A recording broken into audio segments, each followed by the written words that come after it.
Who are you? That's right, baby! I'm back from overtime hell, but the unseen demons haunt my dreams evermore.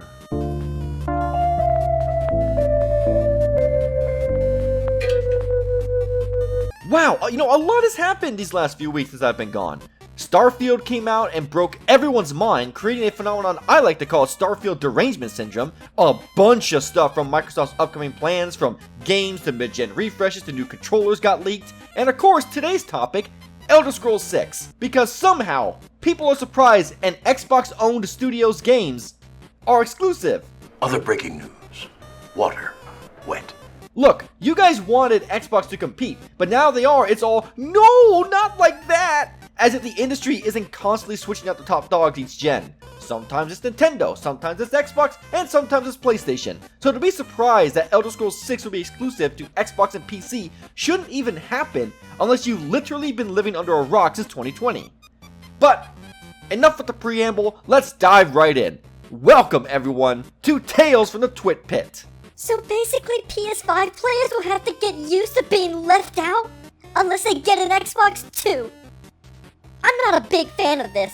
I know there are PlayStation exclusives, but still. I'm gonna cry.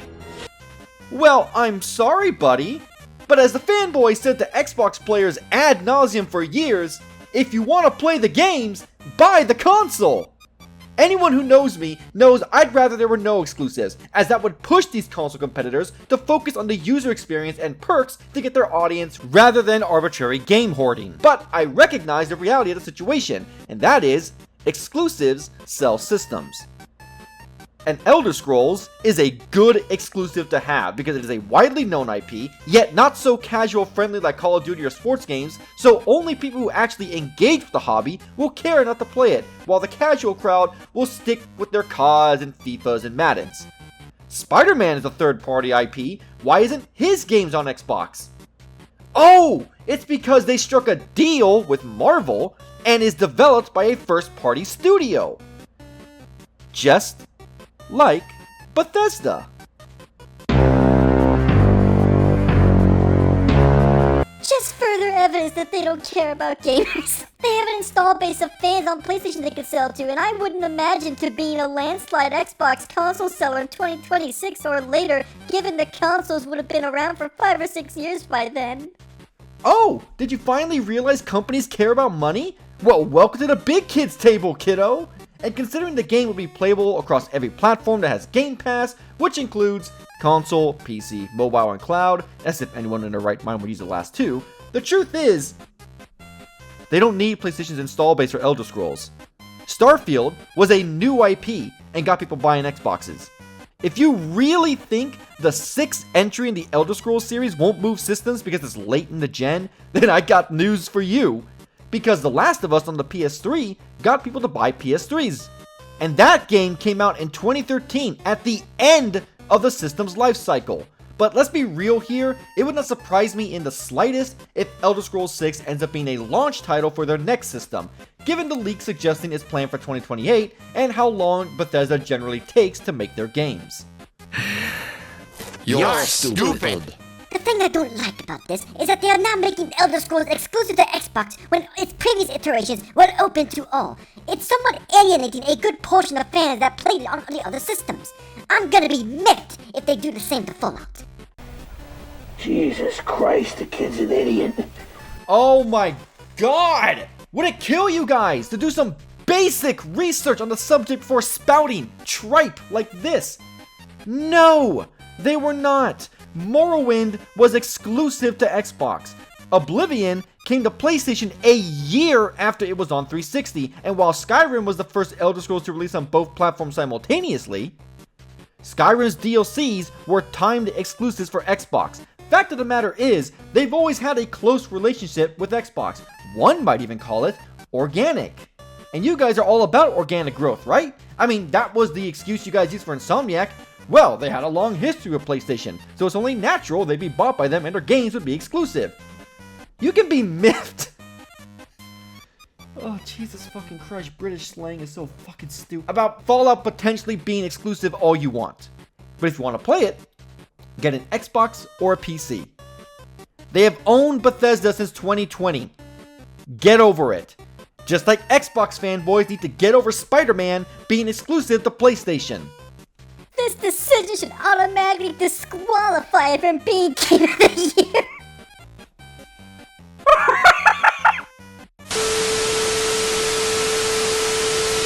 And you wonder why I focus on PlayStation fanboys.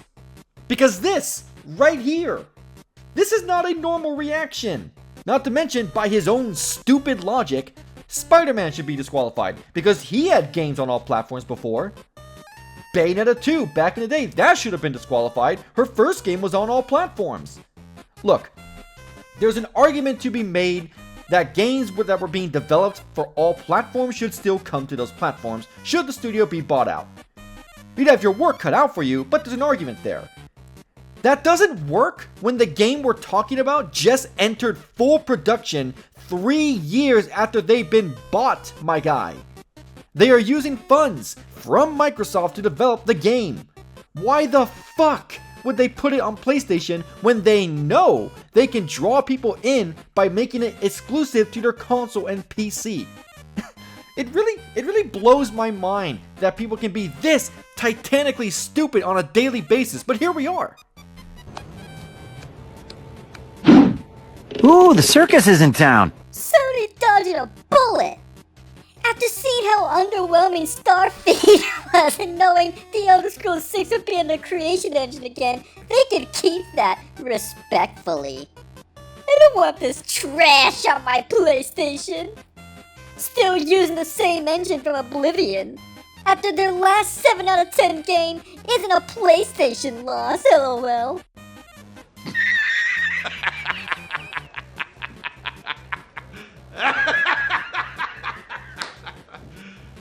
You serious? Oh man!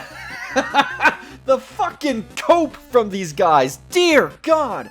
All of a sudden, it's trash! It's a 7 out of 10 because that means the game is bad for some reason. Sony dodged a bullet!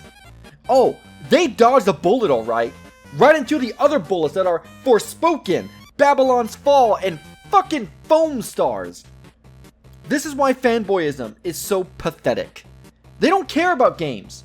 They care about corporations. Elder Scrolls 6 could be the best game in the series, and they will cope and seethe by calling it trash simply because it's on the opposition system. People were stupid for calling Spider-Man bad back in 2018, and they're stupid for calling Starfield bad when we all know none of them have actually played the games they trash on. For all the talk of how they actually own the other consoles or PCs, they sure seem to talk shit more than play shit. Hell, remember how every PlayStation fanboy was hyping up Baldur's Gate despite it being the exact kind of game they would clown PC for?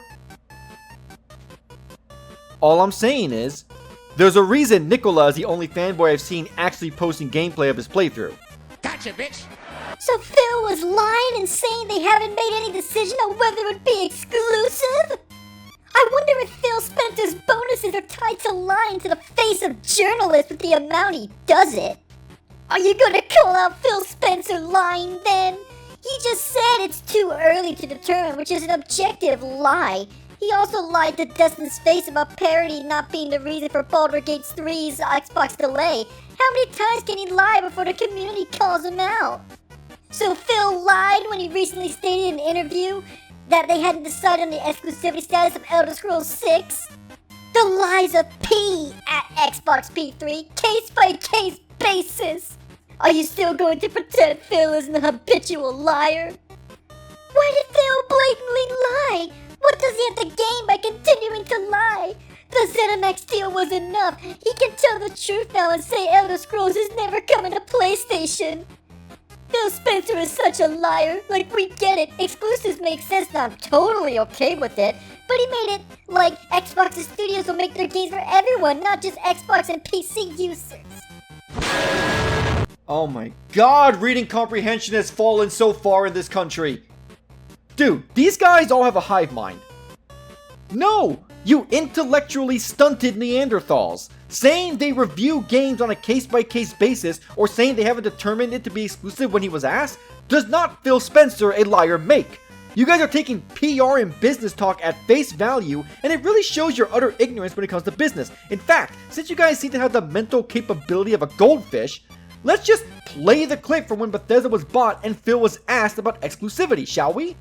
Now, we know you all have a lot of questions. We've gotten a lot of questions since we announced this deal, but one of the biggest ones, Phil, is this question about exclusivity and how you think about that and how that's going to work with Bethesda.